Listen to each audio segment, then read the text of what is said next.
Se buscan, urgentemente, urbanistas que proyecten ciudades para que las habiten seres humanos y no autos. Jefes que no se fijen en la foto, sino en el currículum. Inventoras que dejen huella creando el primer avión que no deje ninguna. Investigadores que busquen la cura y no la patente. Emprendedores que apuesten al éxito pensando en el futuro de todos. Educadores que quieran enseñar para no dejar de aprender. Abogados dispuestos a defender los derechos humanos y líderes dispuestos a defender los derechos del planeta. Se requiere valentía, persistencia y algo de locura. Capacidad para trabajar solo o en equipo. Las oficinas no siempre serán las más cómodas, pero valdrá la pena. Porque si eres UDEM, sabrás que en el futuro, para lograr grandes cosas, habrá que afrontarlas diferente. Hay cosas que no se aprenden en la universidad, pero sí se aprenden en la UDEM. UDEM, inspirando tu mejor versión.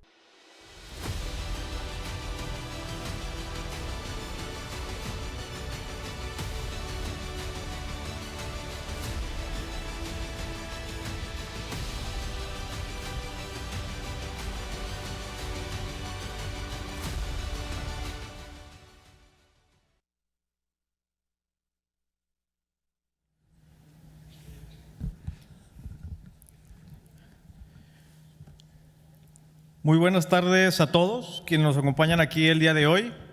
Mi nombre es José Fredman Mendoza Ibarra, coordinador general del Instituto de Estudios Políticos de la Facultad de Derecho y Ciencias Sociales de la Universidad de Monterrey, y les estaré aquí acompañando en este evento que con mucho gusto hemos organizado para ustedes. Es un honor para nosotros contar con la presencia de la doctora Denise Dresser, quien nos visita para presentar su libro, ¿Qué sigue? 20 lecciones para ser ciudadano ante un país en riesgo.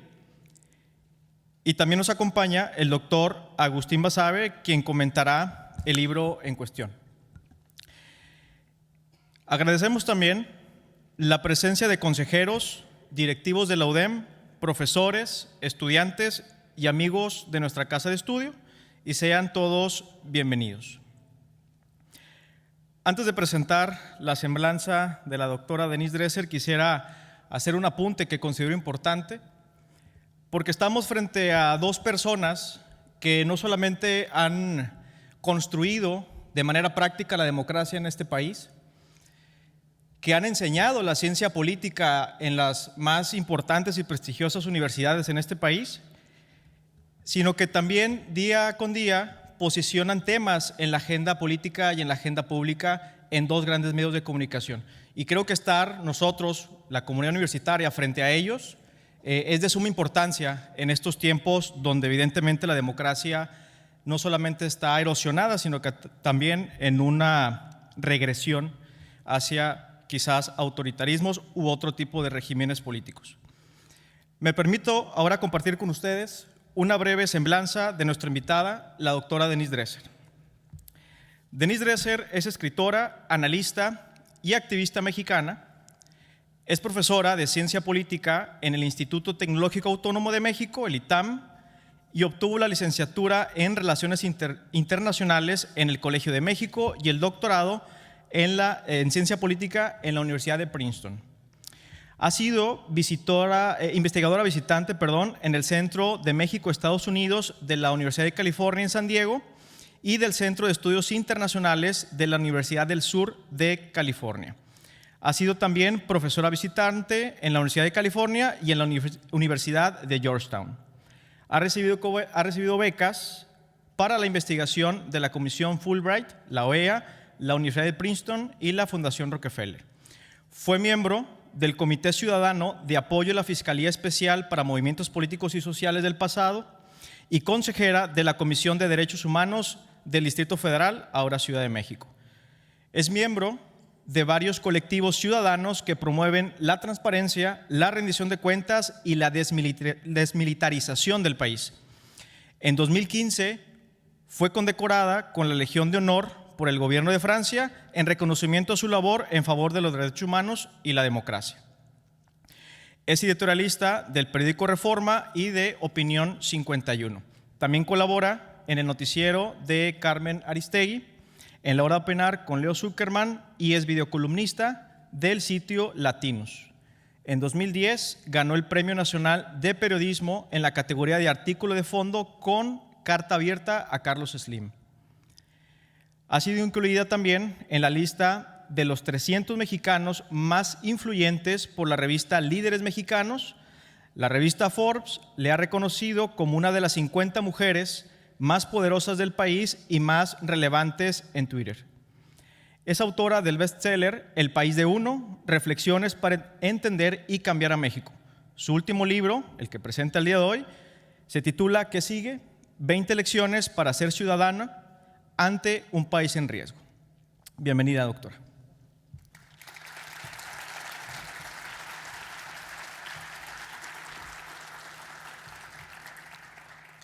Enseguida me permito presentar al doctor Agustín Basabe, director honorario y fundador del Instituto de Estudios Políticos de nuestra Universidad de Monterrey. El doctor Basabe es politólogo, doctor en Ciencia Política por la Universidad de Oxford y ha ocupado importantes posiciones en el ámbito académico. Destaca también como autor de varios libros y ha sido 2 veces diputado federal por Nuevo León, embajador de México en Irlanda y presidente nacional del PRD. Se ha dado a conocer como editorialista en los principales periódicos del país, articulista en importantes revistas del entorno político y analista político en programas de radio y televisión. Y además, es egresado del bachillerato de la Universidad de Monterrey. Gracias por su presencia, doctor.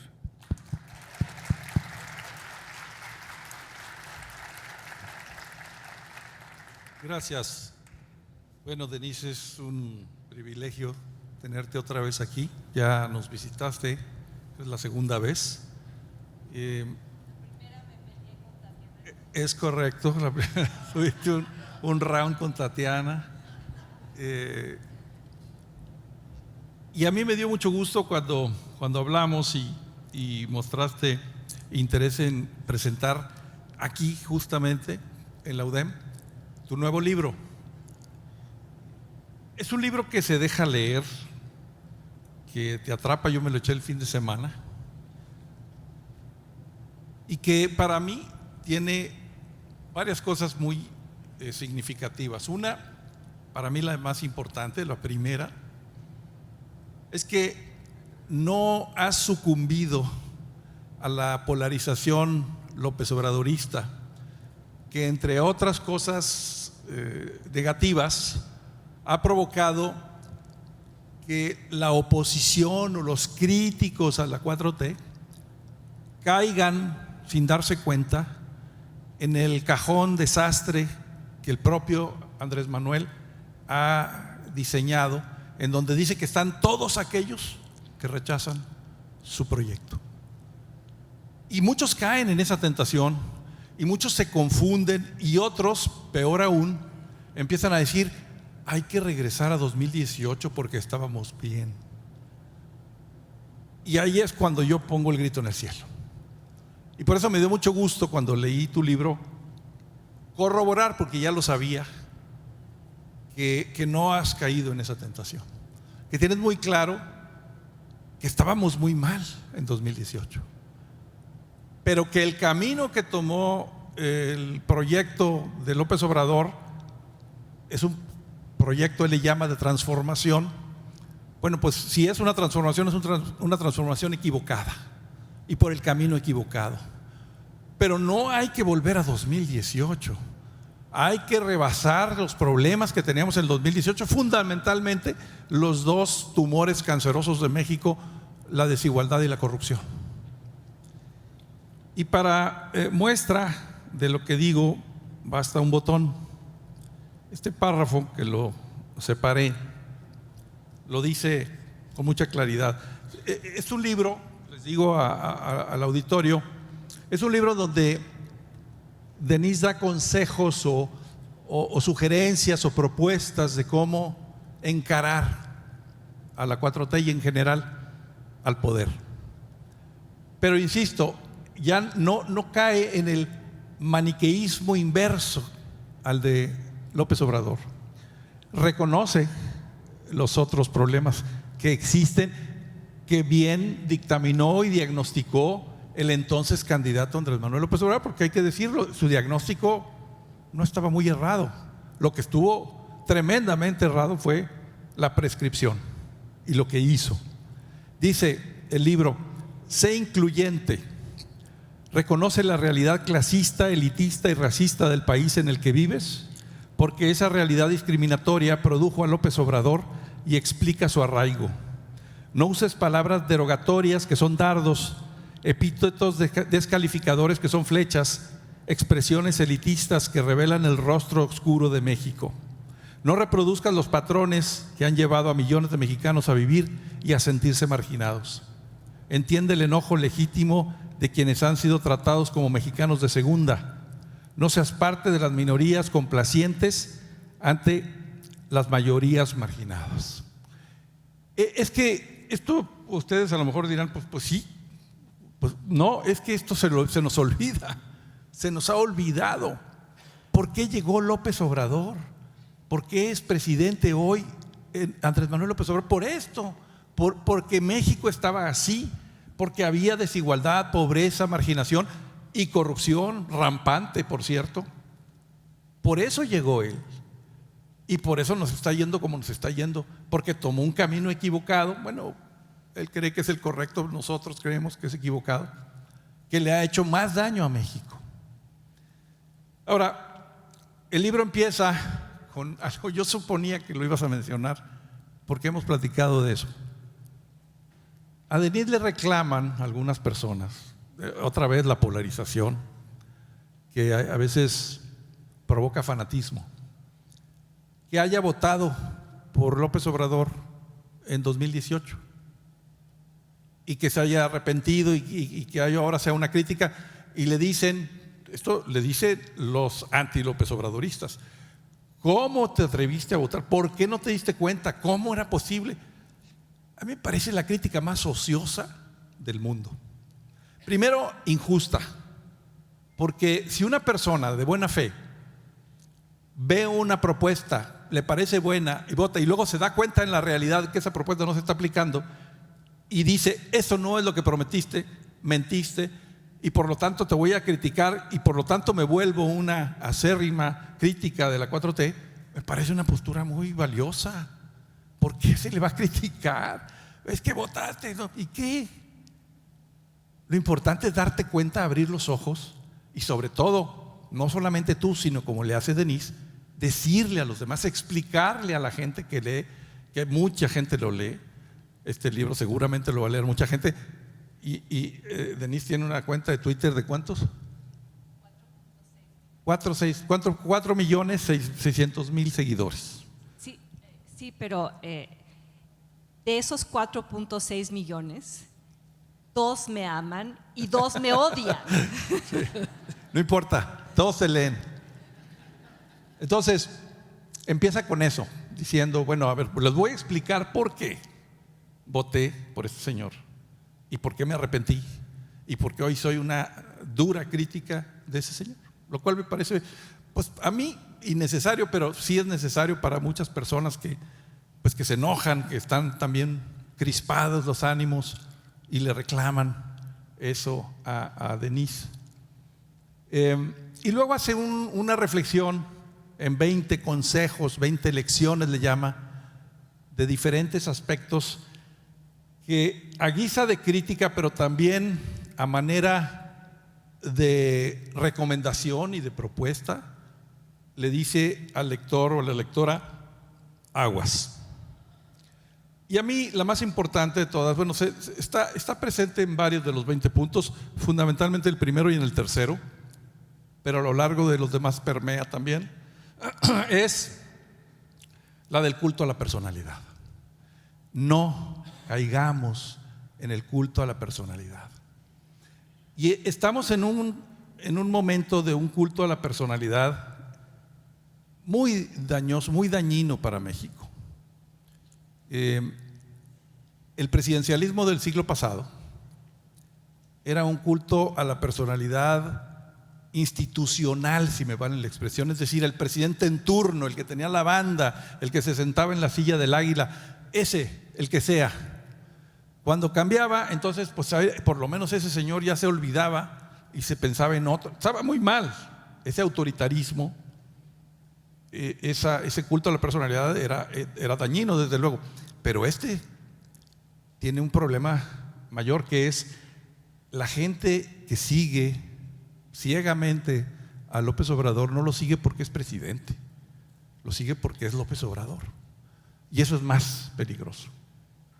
Y por eso le creen a pie juntillas lo que dice, y por eso no ven la realidad, y por eso se niegan siquiera a cuestionar las cosas más obvias o los errores más ostensibles que comete.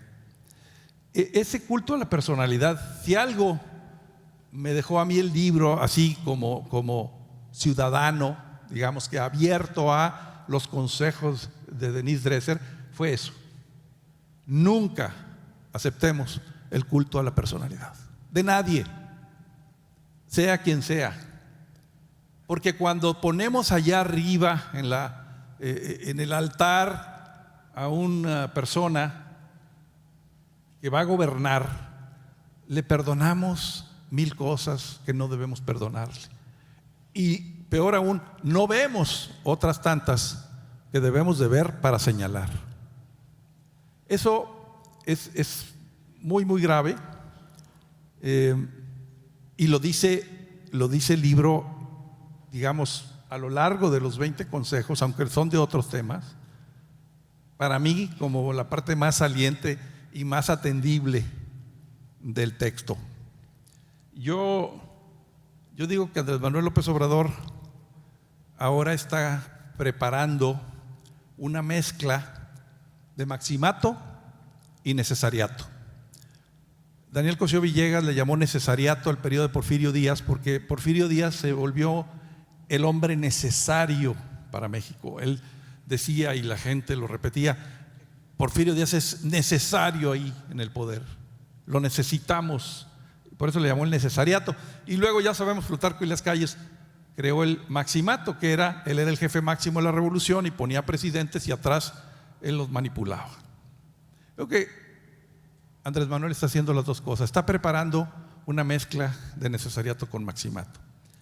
Y yo digo que ha convertido la silla del Águila en una silla eléctrica. O sea, si quien se siente ahí se desvía de lo que él quiere que hagan, del camino que él ya trazó, le va a activar una descarga eléctrica que es mortal, que es la revocación de mandato. Ya saben ustedes que al 4.º año de gobierno existe ahora, está en la Constitución, la figura de la revocación de mandato, y si un número de personas la pide, se hace una especie de referéndum o plebiscito sobre esa persona, y si pierde, y si se logra el umbral, que ahorita es del 40% y Andrés lo quiere bajar al 30%, esa persona, ese presidente o esa presidenta tiene que renunciar. Es la forma en la cual él quiere volver a Claudia Sheinbaum una calca de su propio gobierno. Es correcto. Y la amenaza de quitarla del poder si se desvía de esa ruta. Bueno, ya le dejó todo el proyecto, el tema de campaña, la agenda de campaña y el proyecto de gobierno, el plan de gobierno. Estas 20 iniciativas, 18 de reforma constitucional y 2 de reforma legal que acaba de presentar, esa miscelánea legislativa, pues es decirle, este es lo que vas a hacer. Si ganas, que él cree que va a ganar, esto es lo que vas a hacer, no más y no menos, eso es lo que vas a hacer. Está maniatando a su sucesora, y eso, si lo mezclamos con lo que decía hace un momento, el culto a la personalidad, es un cóctel molotov. O sea, voy a dejar una persona, dice él, que va a hacer lo que yo diga, pero además yo voy a estar ahí atrás, silenciosamente observando desde mi quinta, cuyo nombre no quiero acordarme en estos momentos, y sin hablar, sin necesidad de hablar, yo voy a hacer valer mi poder y mi palabra y mi voluntad, sin hablar, porque ya dejó un instructivo de qué se debe hacer.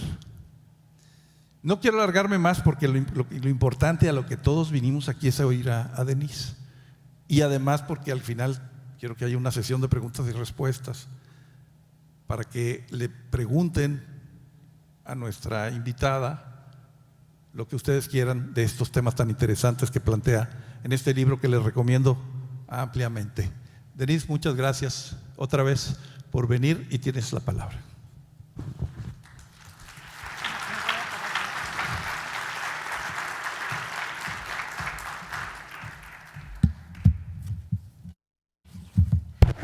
Muchas gracias, Agustín, por tus generosas palabras. Eres compañero de muchas luchas y sigues parado de manera congruente en el lugar en el cual empezamos a andar juntos desde hace 30 años, que es la lucha por un país más democrático, más equitativo, más próspero, más incluyente y no al revés. Muchas gracias a la UDEM por darme este espacio y gracias a ustedes por el interés. Describieron mi biografía, pero hay algo que quiero subrayar de ella. Ustedes me conocen quizá más como escritora o como figura en los medios, pero también hay toda una faceta de mi vida dedicada al activismo. Y este es quizá mi libro más personal, porque a lo largo de los capítulos describo lo que ha sido vivir estos 5 años, no solo como analista, como mujer, como periodista, pero también como activista. Y comienzo esta presentación con una anécdota que creo que ilustra muy bien el momento que estamos viviendo. Hace casi un poco más de un año fue la marcha del 2 de octubre para rememoriar lo que ocurrió en el 68. E iba yo marchando, como lo he hecho desde hace muchos años, con colectivos de feministas, de madres de desaparecidos.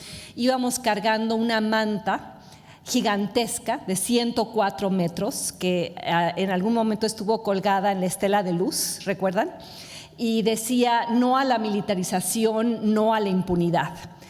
E íbamos caminando rumbo al Zócalo, cargando esta cosa gigantesca y sintiendo que este era quizá el momento más importante en el cual había que recordar las lecciones de 1968. Porque ¿qué decían los jóvenes de ese movimiento? Querían más democracia y menos represión. Y ahora que estamos viviendo una militarización acelerada, con un presidencialismo que vuelve a concentrar el poder, la urgencia de salir a marchar parecía más importante que nunca. Pero llegamos al Zócalo y veo a lo lejos un grupo de jóvenes que me ven a mí, y seguramente me habían seguido en redes sociales porque yo venía tuiteando nuestro camino, y empiezan a gritar: ¡fuera Dresser! ¡Fuera Dresser! Y me gritan: oligarca, fifí, conservadora, vocera de Carlos Salinas. Y yo pensaba: caray, pero si mi tesis de doctorado fue una crítica a la politización de la política social con Carlos Salinas. Y se iban acercando y su retórica era cada vez más violenta. Y yo intenté pararme frente a ellos y debatir, pero no me dejaban hablar. Y quienes me acuerpaban y me sacaron del Zócalo cuidándome y diciéndome: Denise, ya vámonos, porque esto se puede poner muy violento, eran las madres de los desaparecidos en este sexenio y en sexenios anteriores, madres que este presidente que se dice de izquierda jamás ha querido reconocer ni dialogar con ellas. Entonces salí del Zócalo y comencé a llorar, pero no por cobarde, y no creo que cobarde sea la palabra que más se asocie conmigo.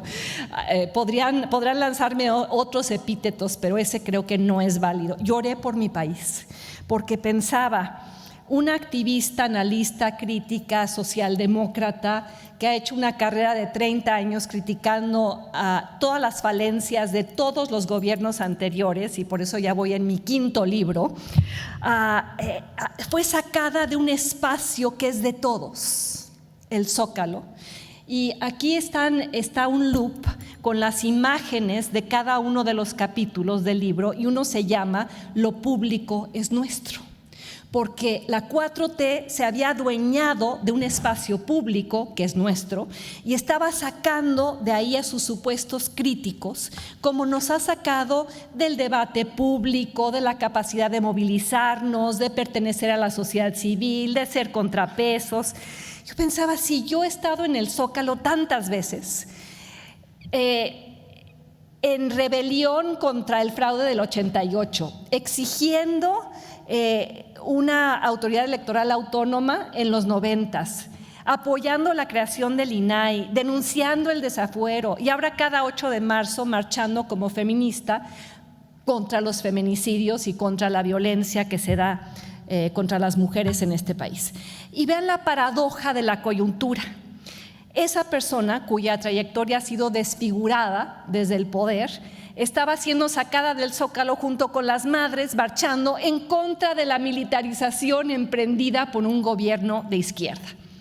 Y otra cosa que me sorprendía es, ¿por qué me están atacando si no soy tan famosa? O sea, no soy Taylor Swift.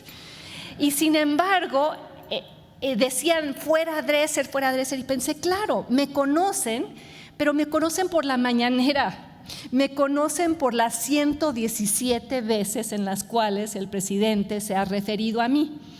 Y en esas ocasiones no dice la activista, la periodista, la escritora, la politóloga, no, dice la traidora a la patria, la que no está con el pueblo, la conservadora, y en una clara instancia de difamación, y por eso estoy litigando contra él.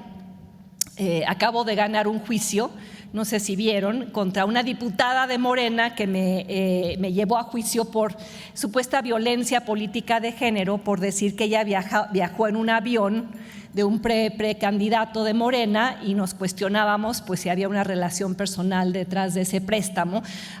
¿Hay alguien aquí a quien la Guardia Nacional le haya prestado un avión para que traslade a su abuelita? Supongo que no. Gané el juicio y espero ganar el juicio en el cual estoy impugnando ese abuso de poder por parte del presidente. Pero así me conocen muchos en la opinión pública. Quizá hay aquí muchos jóvenes que no saben quién es Denise Dresser, que son acarreados o los obligaron a venir de su clase. Espero que no, espero que estén aquí por interés legítimo y no porque les hayan ofrecido un chai latte. El presidente lleva 5 años usando la mañanera para construir enemigos existenciales y muchos de ellos reconstruye su biografía para hacerlos parecer contrario a lo que son. Y yo escribí este libro después de esa anécdota y después de ver que en mi aula, llevo 30 años siendo profesora universitaria, en mi clase de Política y Gobierno de México, empezábamos otra vez a analizar la política como lo hacíamos hace 20 años, que era tratando de entender la política a través de lo que pasaba por la cabeza del presidente. Y yo había cambiado mis temarios en los últimos 30 años de la transición democrática porque ya analizábamos que si los contrapesos, los medios, la sociedad civil, cómo operaba la Suprema Corte, el Congreso, y ahora estábamos regresando a ese temario y a esa interpretación de la política a través del presidente imperial. Y yo no quería que mis alumnos se olvidaran de esa parte de su historia, de dónde venimos, porque creo que hay jóvenes aquí que no saben lo que fue vivir en ese México, que yo sí sobreviví, el de las crisis recurrentes, el del tlatoani omnipotente, el del partido hegemónico. Ustedes ya nacieron en un México en el cual tienen credencial de elector, tinta indeleble, funcionarios ciudadanos de casilla, competencia entre partidos, un padrón confiable. Esas fueron conquistas ciudadanas de mi generación y de la de Agustín. Y escribí este libro para que no se olviden esas conquistas ciudadanas y para que no se compren la idea de que, pues, que salga más barato que el gobierno organice las elecciones, que ya no haya un INE, que mejor lo haga el partido Morena y el presidente López Obrador o la presidenta Claudia Sheinbaum, porque ellos sí son buenos y quieren al pueblo.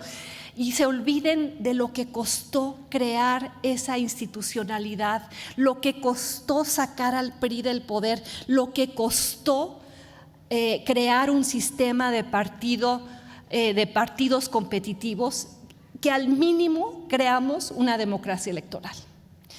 Y me di cuenta también en otra clase que enseño de política comparada, que México empezaba a asemejarse a muchos otros países atravesando por lo mismo. Estos procesos de erosión democrática en la literatura se llaman democratic backsliding, donde presidentes democráticamente electos y con mucha legitimidad, la legitimidad que les da las urnas, llegan al poder y empiezan a usar a las propias instituciones de la democracia para desmantelar la democracia, destruir los contrapesos y perpetuarse en el poder.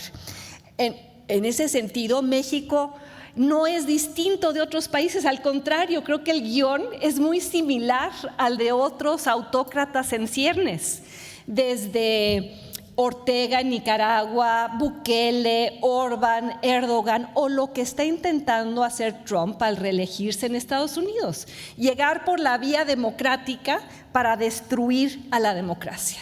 Hoy, si miran la literatura y lo que le preocupa a los politólogos comparativistas del mundo, es la democracia en riesgo, en múltiples latitudes.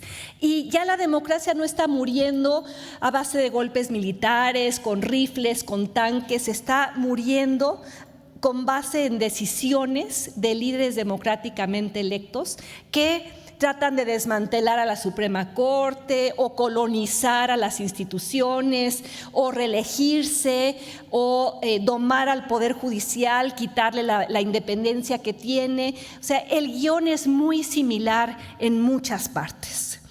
Y no nos hemos dado cuenta en México porque esto ha sido gradual y porque van cambiando las porterías, van cambiando de lugar. Yo recuerdo hace 4 años nos reunimos los miembros del colectivo Seguridad Sin Guerra y nuestra batalla en ese momento era: tenemos que proteger a la Comisión Nacional de Derechos Humanos. Si este gobierno acaba con la Comisión Nacional de Derechos Humanos, acaba con la democracia. Pues ya acabó con la Comisión Nacional de Derechos Humanos, ya hay una mujer ahí, leal, morenista, subyugada a Morena, que dice que la comisión no debe existir. Y ahora la portería ya cambió. Hace un año salimos todos a la calle para defender al INE. Luego volvimos a salir para defender a la Suprema Corte. Y ahora tenemos que salir otra vez el 18 de febrero para defender la poca democracia que habíamos logrado construir. Yo jamás pensé que estaría en esta situación otra vez y que estaría sintiendo este déjà vu. ¿Y por qué estamos en esta situación? Y tenemos un presidente tan popular y a la par de un gobierno reprobado en encuesta tras encuesta. Pues es un presidente muy hábil que, como los Trump y los Erdogan y los Orbán, polariza. Crea el país del pueblo contra las élites. Morena contra la oposición moralmente derrotada, los científicos neoliberales contra la verdadera ciencia nacionalista. Y va creando un país donde, a pesar de la retórica de inclusión, en realidad se está empezando a excluir a quienes no están de acuerdo, a quienes se ha excluido, a quienes se les han dicho que no son pueblo en este gobierno.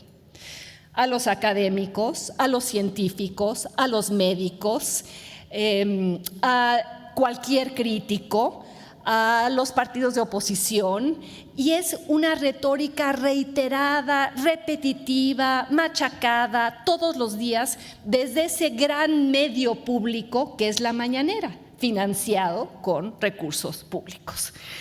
Y esta narrativa es muy seductora porque además viene envuelta en toda una narrativa de esto lo estamos haciendo por los pobres y en defensa de la soberanía nacional. Y quizá muchos de ustedes se sientan seducidos por esa narrativa y piensen que el fin justifica los medios, que en aras de ayudar a los de abajo debemos sacrificar derechos democráticos, garantías civiles, instituciones. Cuando eso no es así, nos están colocando en una falsa disyuntiva. Y aquello que se emite todas las mañanas desde la mañanera es simple y llanamente propaganda. Hay un capítulo en este libro que se llama Detecta la propaganda, porque esa narrativa es en muchos sentidos falsa.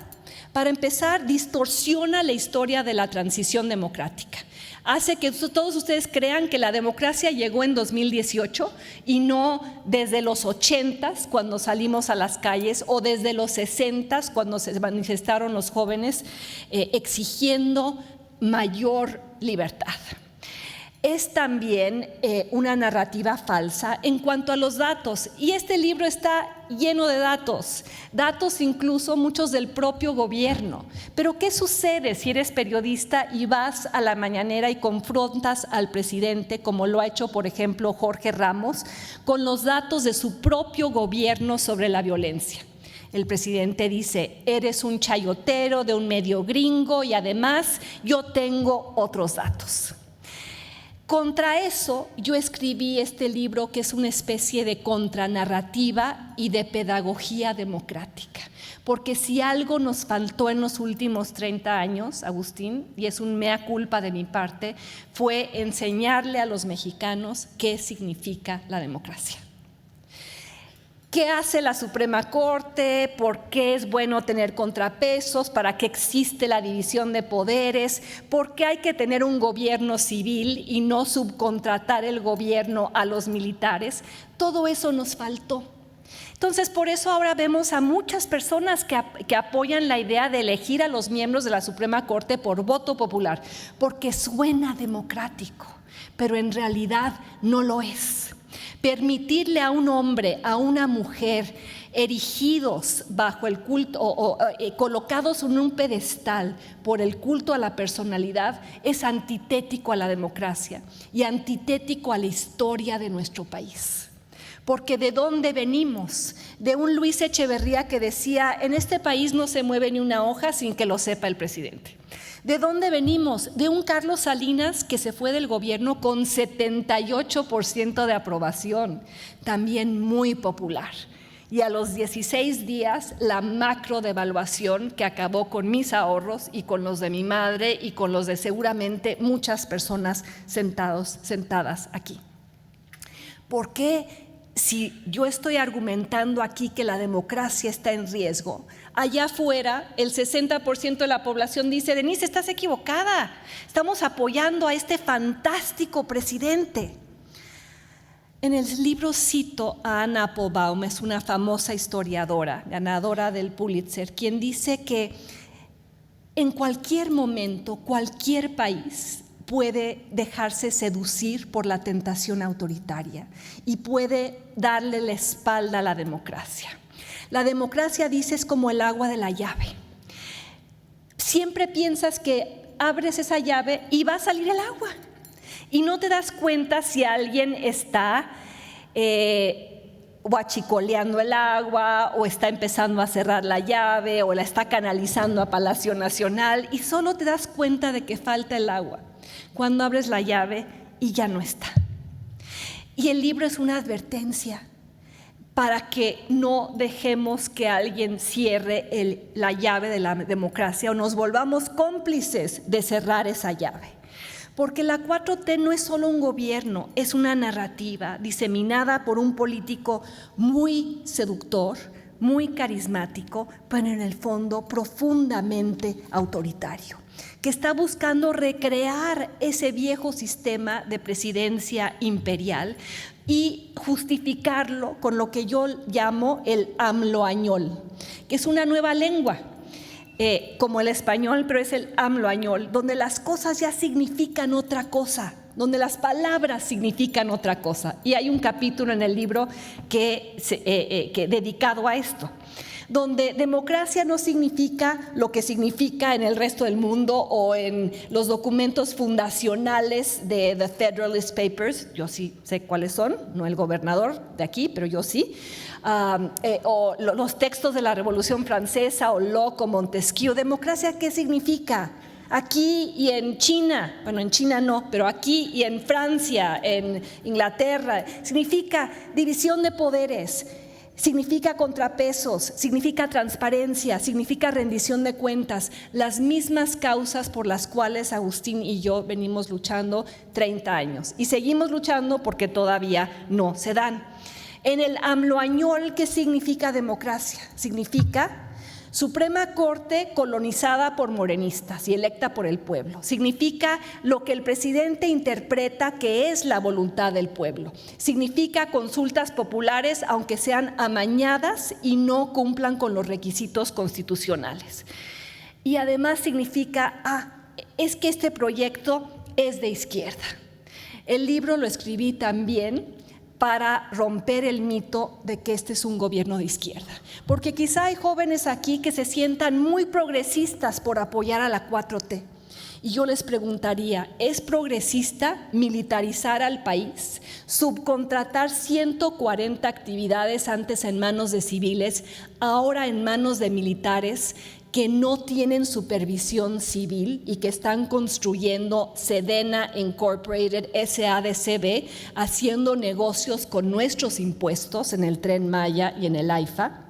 Es progresista darle transferencias en efectivo a los pobres mientras les quitas derechos básicos como el derecho a la salud o el derecho a la educación.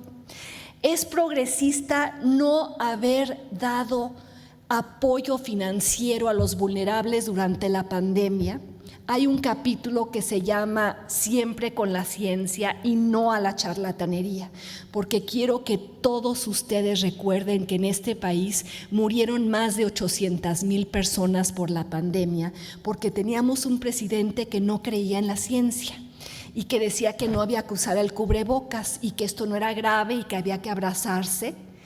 Y ahí están los resultados.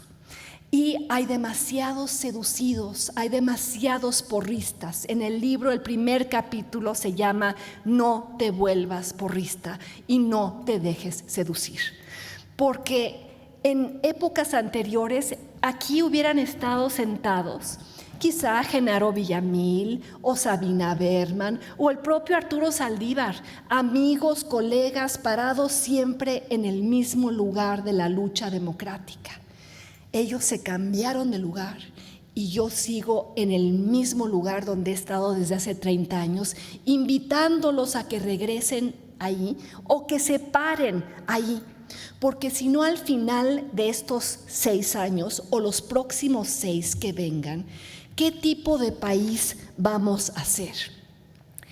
¿Puede haber democracia sin policía funcional, donde la seguridad pública está en manos de militares? ¿Puede haber democracia sin instituciones que sean contrapeso a la voluntad presidencial? Quizá a ustedes la democracia les parezca un bien menor frente a ayudar a los pobres.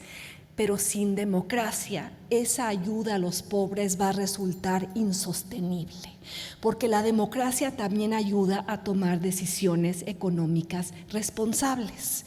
Y, por ejemplo, esta propuesta de la pensión del 100% a quienes se retiran, cualquiera aquí que sepa algo de matemáticas o economía o hacer sumas y restas y entienda lo que es un presupuesto, sabe que eso no se puede financiar sin una reforma fiscal profunda o sin repensar cómo está armada la economía del país. Y el presidente la ha rearmado para que ustedes crean que el verdadero nacionalismo es apoyar a Pemex y a la Comisión Federal de Electricidad. Un país progresista le apuesta y progresista de izquierda le apuesta a las energías fósiles. Le apuesta a la regresión. Lo que estamos viviendo es una regresión en tiempo real. Y quizá ustedes piensen, pero se han acabado con los privilegios, se ha encarado a los oligarcas, ha triunfado la austeridad republicana. Hace una hora, Carlos Slim dio una conferencia de prensa en la cual intentó malamente justificar y explicar por qué su fortuna se duplicó en la pandemia. ¿Por qué se duplicó? Porque este es un gobierno que no ha acabado con la mafia en el poder, ni con los viejos oligarcas, se ha acurrucado con ellos y quiere hacerlo aún más en las 20 propuestas que hace el presidente para que todos salgan a votar por él o por ella en lugar de él, aunque él esté parado detrás de la silla presidencial. Una propuesta es la eliminación de la Comisión Federal de Competencia. Todos ustedes pagan menos por su teléfono celular porque en los últimos 20 años, desde abajo, los ciudadanos y los consumidores impulsamos que hubiera un IFETEL y una comisión de competencia para obligar a los oligarcas extractivos de este país a competir y ofrecerles mejores servicios a precios más baratos a ustedes. El presidente quiere eliminar ese aparato regulatorio. ¿Y el resultado cuál sería? ¿Quiénes están brincando de felicidad frente a la disminución o la eliminación de la regulación en México? Los 14 multimillonarios de México que en la pandemia hicieron más dinero que nunca y contribuyeron a la inflación. Entonces, no me vengan con esta narrativa de que este es un gobierno que ha encarado los privilegios. ¿Querían acabar con los privilegios? No, querían ser los nuevos privilegiados y querían estar acompañados de los viejos privilegiados. Y termino esta presentación con la alerta, quizá es el capítulo más importante del libro. Se llama La militarización no es la solución, porque podremos llamarnos una democracia cuando nuestro espacio aéreo, nuestras aduanas o incluso nuestro proceso electoral termine controlado por militares. ¿A quién nos vamos a asemejar? No a Suecia, no a Inglaterra, no a Francia, sí a Yemen, Arabia Saudita o a Siria, países que no son democráticos. Mi reflexión final es que la democracia es un bien escaso. Nos están cerrando la llave y los convoco a no ser cómplices de cerrar esa llave. La democracia se basa en reglas, instituciones, normas y eso está en riesgo. Y tan está en riesgo y tan estoy tratando de hacer un esfuerzo, el mayor que puedo hacer con este libro y en mi litigio contra el presidente, porque yo quiero que quede constancia. Quizá pierda el litigio. Ya me han, en varias instancias judiciales me dicen, Denise, no te puedes amparar frente al presidente porque la mañanera no es un ejercicio de autoridad. Si no es un ejercicio de autoridad, señoras y señores, ¿qué diablos estamos haciendo pagándola? Y me dicen que hay que rebotar el juicio, ahora está en un tribunal federal de justicia administrativa. Quizá lo pierda. Pero cuando mis abogadas y yo decidimos litigar, lo hicimos pensando en que quedara constancia, aunque fuera una nota de pie de página que dijera, alguien dijo no, alguien dijo esto es un abuso de poder. Y termino leyéndoles una pequeña frase del libro. Son tiempos de definiciones y será necesario asumir una posición. He aquí la mía. México no es ni debería ser una teocracia o una monarquía o una tribu o una secta que acepte la palabra del líder o de la lideresa como ley. No es ni debería ser el país de la posverdad, donde todo aquello que no le gusta al poder es calificado de fake news, donde la mentira es manufacturada desde la mañanera para parecer verdad, donde los preceptos constitucionales son tratados como papel de baño y donde cualquiera que disienta es etiquetado como traidor a la patria. Siempre lo he dicho, Alguien tiene que llevar el anillo a Mordor. ¿Recuerdan el libro El Señor de los Anillos de Tolkien? Donde habla de ese anillo del mal y cómo lo llevaron los enanos y los elfos y los hombres, la hermandad de los anillos. En México existe ese anillo del mal. Es la desigualdad, es la corrupción, son las pulsiones antidemocráticas, es la ciudadanía de baja intensidad, es los cómplices. Alguien tiene que llevar el anillo a Mordor y ojalá seas tú. Muchas gracias.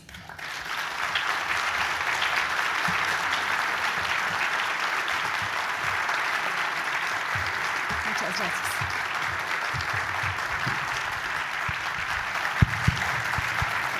Muchas gracias. Muchas gracias.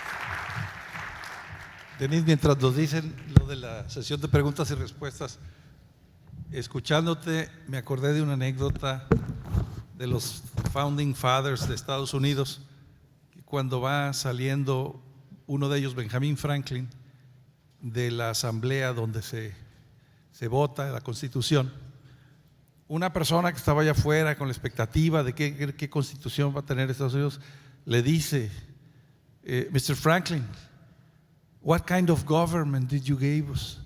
What kind of government did you give us? ¿Qué gobierno nos dio? Y Franklin se detiene, voltea y dice, a republic, if you can keep it. Una república si la pueden mantener. Una república democrática es México si la podemos mantener. Por favor, abramos esto a preguntas, empecemos una conversación, si se pueden parar, supongo que hay un micrófono por ahí, o si no, hablar con mucha fuerza. Sí, gracias doctora, gracias por la presentación, el tratamiento conceptual sobre la situación democrática en nuestro país. Y efectivamente damos paso a la sección de preguntas y respuestas. Sí quisiera hacer énfasis que las opiniones compartidas en este espacio son de exclusiva responsabilidad de quien las emite y no representan necesariamente el pensamiento de nuestra universidad, de algún movimiento o de algún grupo. Solicitamos aproximarse al pasillo que está a su izquierda y compañeros del staff les ayudarán para realizar la pregunta. Quien está al micrófono, le pedimos por favor que comparta su nombre, su carrera y evidentemente su pregunta. Adelante. Gracias. Hola, buenas tardes, Denise. Mi nombre es Diana Telle, soy estudiante de Ciencia Política y Gobernanza, ya voy en mi 6º semestre. Y mi pregunta va dirigida específicamente cuando mencionabas, es que el voto joven es muy importante para evitar que la nueva presidenta llegue al poder, haciendo referencia más que nada a Claudia Sheinbaum, que evidentemente tiene una línea muy clara a seguir. Eso me hace pensar que entonces lo que se busca es que mover el voto joven hacia la otra candidata o candidato presidencial, en este caso específicamente a Xóchitl Gálvez.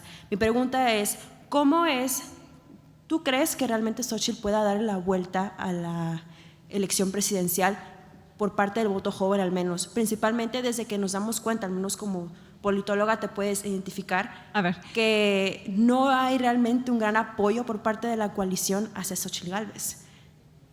Yo no vine aquí a darle instrucciones a nadie sobre cómo votar.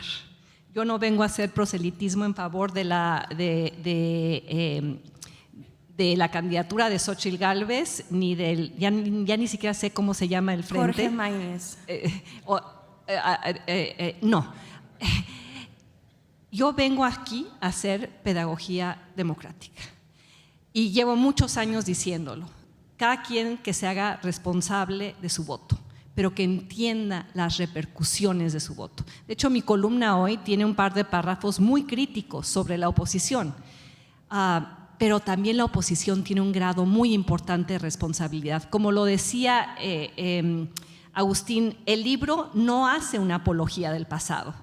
De hecho, sugiere que, como lo decía con valentía en algún momento Beatriz Paredes, López Obrador es presidente por los errores que nosotros cometimos, por lo que hicimos y lo que dejamos de hacer.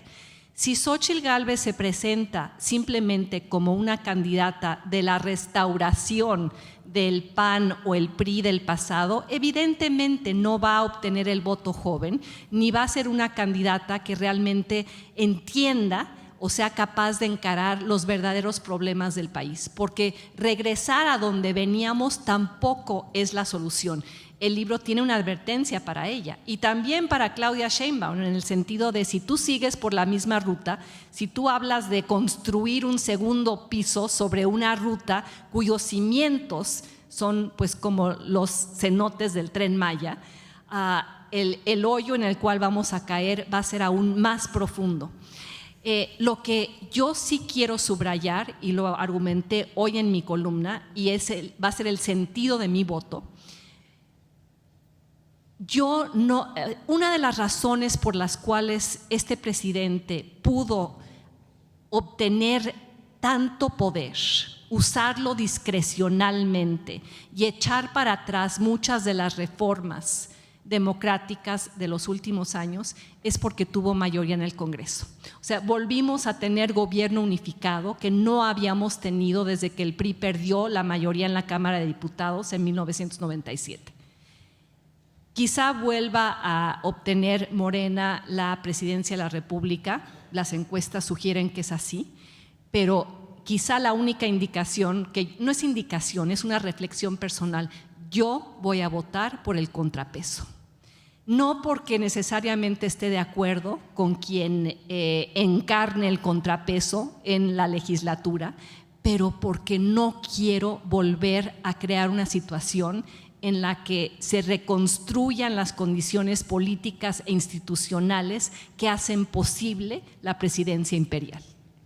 Gracias. Muchas gracias, compañera Diana. Pasamos con la siguiente pregunta. Recuerdan, cuidado. Hola, soy Ana Fer León, estudio también ciencia política, aquí en la UDEM voy en cuarto. Y Denise, qué gusto volverte a ver, ya te había visto cuando te peleaste con la tía Tatis. El pleito de las tías. Ajá, sí. Yo te quería hacer una pregunta muy, muy particular, porque la verdad es que desde que entré como a carrera me di cuenta que me llama mucho el tema electoral. Y es sobre todo por el tema del paquete de reformas, que bueno que tú, pues sí, nuestro presidente viene a darnos unas 20 reformas, pues porque sí, porque wow, al país le conviene. No, claro que no, pero tú vienes aquí a subsanar como eso, dándonos estas 20 lecciones para nosotros como ciudadanos. Te quería preguntar específicamente que una propuesta de, pues sí, o sea, de la reforma pues político electoral que pues viene ahí en pues todo ese paquete es eliminar a los pluris. A mí la verdad me gustaría, o sea, justo he estado llevando una clase de derecho electoral en donde hemos visto cómo el sistema electoral de las cámaras en México se ha construido para aumentar la pluralidad, y hemos visto durante todo este sexenio que ya está por acabar que… Te voy a contestar la pregunta. Sí. Y qué bueno que estudias ciencia política. Quisiera subrayar algo, ya lo he dicho en otras presentaciones y entrevistas. Todos los honorarios de este libro se van a una beca que yo creé para que mujeres en México estudien ciencia política, porque me parece que no podemos encarar y solucionar los problemas del país si no los diagnosticamos de manera adecuada, y para eso hacen falta muchas mujeres pensantes y desafiantes. Respondo a tu pregunta. Yo durante años criticaba a los plurinominales. Es que no lo he terminado. A ver, pero quiero darle también sí, espacio. Bien, querías preguntarme si tiene sentido eliminar a las plurinominales o no. No, yo te quería preguntar específicamente que, o sea, precisamente como pues es, o sea, eliminar a los pluris es un retroceso a la pues como permitir pluralidad. ¿Cómo podemos, o sea, justo lo que habíamos mencionado, enseñar a la ciudadanía que la pluralidad es necesaria? O sea, ¿cómo hacemos eso? Porque estamos muy acostumbrados y venimos de una historia democrática en donde la mayoría es pues lo mejor y es democracia y todo eso. Sí, te contesto la pregunta y sí les voy a pedir que hagan las preguntas un poquito más breves para que todos tengan oportunidad. Yo pasé años criticando a los plurinominales porque en teoría fueron creados para que ahí estuvieran los mejores de los partidos, la gente más capacitada, los más técnicos, los que iban a realmente llevar la batuta en el debate legislativo, y lamentablemente ahí acababan pues los compadres, los amigos, ya no puedo decir la palabra novia porque me van a demandar por violencia política de género, pero acababan muchas personas que no deberían estar ahí. Sin embargo, ahora que veo la propuesta, pienso, a ver, la izquierda, y esto seguramente se debe acordar muy bien, Agustín, peleó en los 90s para que hubiera más plurinominales precisamente para ampliar la pluralidad y darle mayor representación a los partidos de oposición y a las minorías políticas del país. Me resulta paradójico, contradictorio, que un gobierno que se dice de izquierda quiera eliminar a las plurinominales por las cuales peleó, porque, bueno, no es contradictorio si tienes una pretensión hegemónica, si lo que quieres es regresar al sistema antes de las pluris, donde lo que había era pues un Congreso conformado en 97% por priistas, que ahora sería un Congreso conformado mayoritariamente por morenistas. Yo me imagino que muchos de ustedes no quieren regresar a ese país. Gracias. Pasamos con la siguiente pregunta. Igual nombre, carrera, de preferencia que sea breve. Buenas tardes, mi nombre es Andrés, yo soy de aquí de la prepa, soy de segundo semestre. Soy de segundo semestre de aquí de la prepa. Mi generación no votó en 2018, no votó en 2021 y no va a votar en este año. Yo tuve 11 años justamente cuando ganó Andrés Manuel, todavía me acuerdo. Pero independientemente de eso, somos a los que nos va a tocar y los que nos está tocando el golpe más importante en esta transición de regreso al pasado. Entonces mi pregunta es, pues, ¿cuál es nuestro lugar de las generaciones de menores de edad ante una sociedad que no nos toma mucho en cuenta? En el libro lo digo porque me parece que ya no es una cuestión de ideologías, no se trata de ser de izquierda o ser de derecha, se trata de ser demócrata. Y creo que ustedes son la generación, ojalá, de la reconstrucción de lo que se perdió, porque va a haber que reconstruirlo. Imaginemos un sexenio más de morenismo con Claudia Sheinbaum a la cabeza, con una oposición debilitada. Lo digo en el libro, va a haber un momento en el cual la 4T caiga por sus propias contradicciones, ya sea económicas, políticas, de seguridad, militares, etcétera, y ustedes van a tener que estar ahí para reconstruir lo que mi generación trató de defender y quizá no logró hacerlo.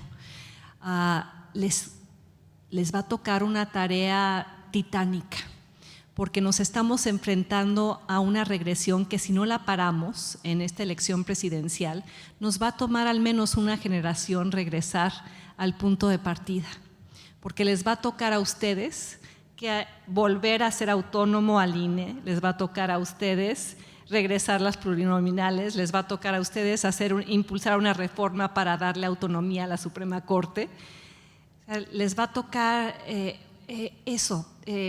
enseñarle al país el costo de no tener democracia y enseñarle al país por qué es fundamental recuperarla.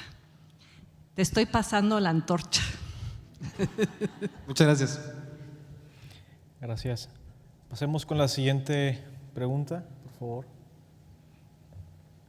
Buenas, mi nombre es Mario Velázquez, soy estudiante de Derecho y Función Pública en cuarto semestre y mi pregunta viene más que nada de trayectoria, ya que ha comentado que ha sido activista a lo largo de toda su vida política, y me gustaría saber cómo un activista puede llegar a afrontar las trabas que se le ponen a los activistas por parte del gobierno, por parte de distintos, de personas que atacan constantemente.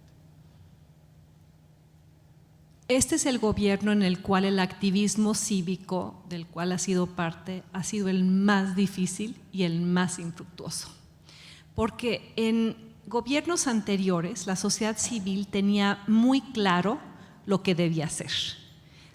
Era tan evidente que necesitábamos, por ejemplo, tinta indeleble, o necesitábamos una fiscalía que sirviera, o necesitábamos desmilitarizar al país.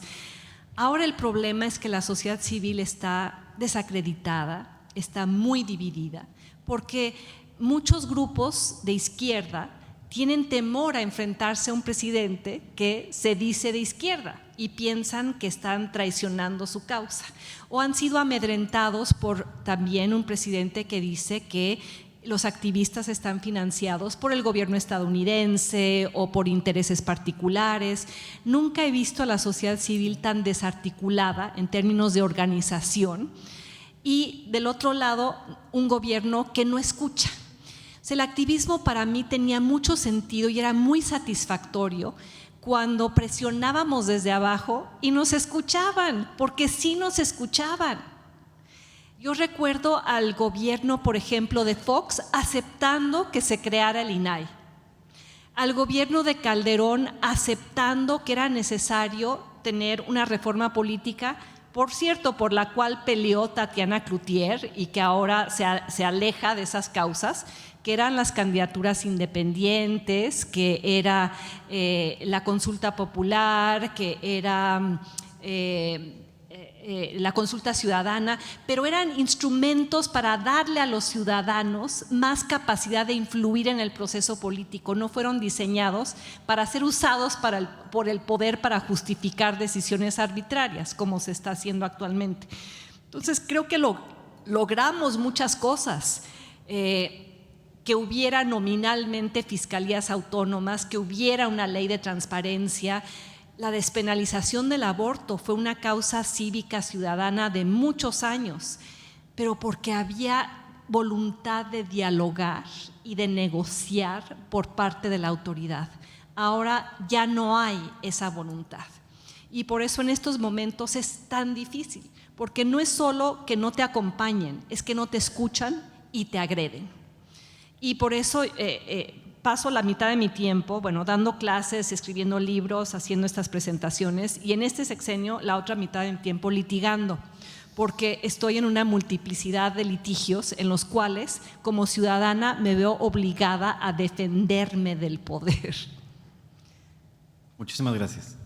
Gracias, Mario. Una pregunta más, por favor. Nombre y carrera. Hola, doctora. Me llamo Roberto Carlos, soy estudiante de Ingeniería Biomédica. Me apasiona la política y las relaciones. Y mi pregunta va más enfocada a un ámbito global, con Giorgia Meloni en Italia, con Alemania acercándose a la extrema derecha. Incluso usted lo acaba de mencionar hace unos instantes, lo que decía Milei, que el liberalismo se basa en brindarle servicios de mejor calidad a un mejor precio al prójimo. México parece que lleva un retroceso, que regresó a ser gobernados por la izquierda.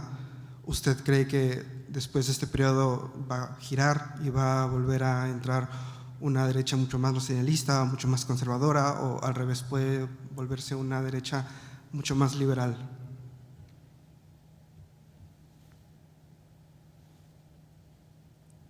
¿Hay alguien en este auditorio que piense que Andrés Manuel López Obrador no es conservador?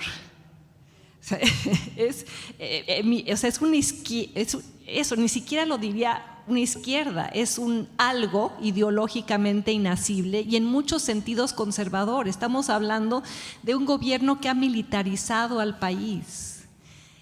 ¿Cuál va a ser la resaca eventualmente? No lo sé, pero sí estamos viendo, hay un gran libro de Timothy Snyder que se llama Contra la tiranía, donde habla de las lecciones históricas, de lo que sucede cuando uno empodera a autoritarios de izquierda o de derecha, a populistas de izquierda o de derecha. Y él analiza el periodo entre guerras en Europa para dar lecciones hoy a Estados Unidos. El problema que yo veo para México es que esta izquierda, si en algún momento es votada o sacada del poder, la tentación de utilizar a las Fuerzas Armadas para crear un escenario tipo Bukele no me parece inaudita o insólita. Creo que frente a los problemas de inseguridad que vivimos, una derecha que utilice ese tipo de argumento y con todo el andamiaje institucional creado para encaminarnos a esa ruta, no me parecería implausible. O sea, terrible, pero no implausible. Muchas gracias. Gracias. Y vamos con la última pregunta.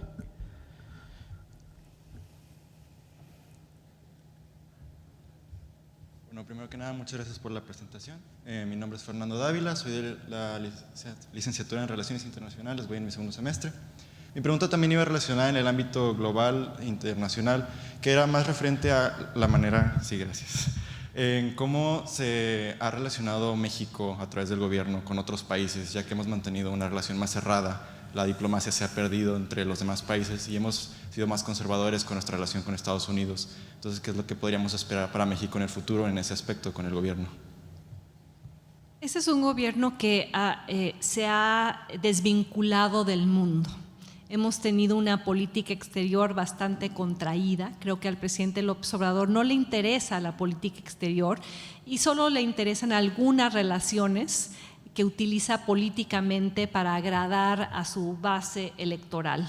La relación con Estados Unidos está en un momento complicado, muy difícil en muchos sentidos. ¿Por qué? Porque somos un exportador de fentanilo ante la crisis de drogadicción y de muertes de opioides más grave en la historia de Estados Unidos, pero al mismo tiempo nos hemos convertido en el policía y la Guardia Nacional y la patrulla fronteriza estadounidense en nuestro propio territorio. Y lamentablemente el gobierno de Biden ha guardado silencio frente a la erosión democrática en México a cambio de eso que le ofrece el presidente López Obrador.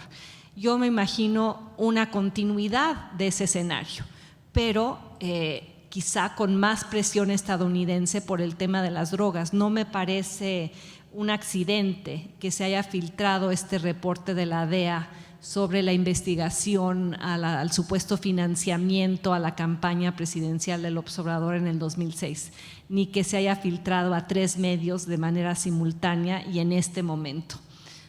Creo que hay una parte del gobierno estadounidense muy preocupada por lo que está sucediendo aquí, silenciosa porque no quieren que Biden pierda la elección por el tema electoral, y luego otra parte, los trumpistas, que quisieran cerrar la frontera y que han hecho de eso una bandera electoral. Creo que por el descuido en el manejo de la relación bilateral y por una especie de falso nacionalismo nos hemos colocado en una situación muy complicada con quien es nuestro principal socio comercial. Muchas gracias por haberme escuchado esta tarde. Voy a estar firmando libros para quienes quieran llevárselos y les llevo la encomienda, o más bien los exhorto a cargar con el anillo a Mordor. Y muchas gracias a mi familia por estar aquí presente.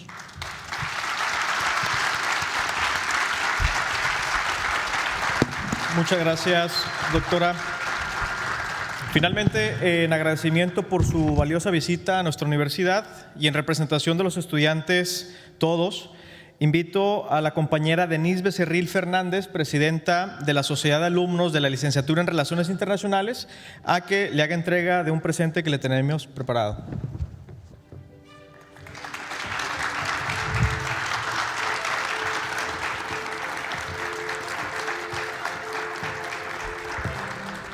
Este ejercicio ha sido sin duda un ejercicio democrático, ciudadano, participativo y académico, y es enriquecedor para nuestros estudiantes. Muchas gracias, doctora Denise, por asistir a esta presentación del libro, al doctor Agustín Basabe, y agradecemos a toda la audiencia que nos acompañó y les invitamos a que compren el libro claramente y a que nos ayuden contestando una breve encuesta de evaluación. Muchísimas gracias y que tengan muy buena tarde.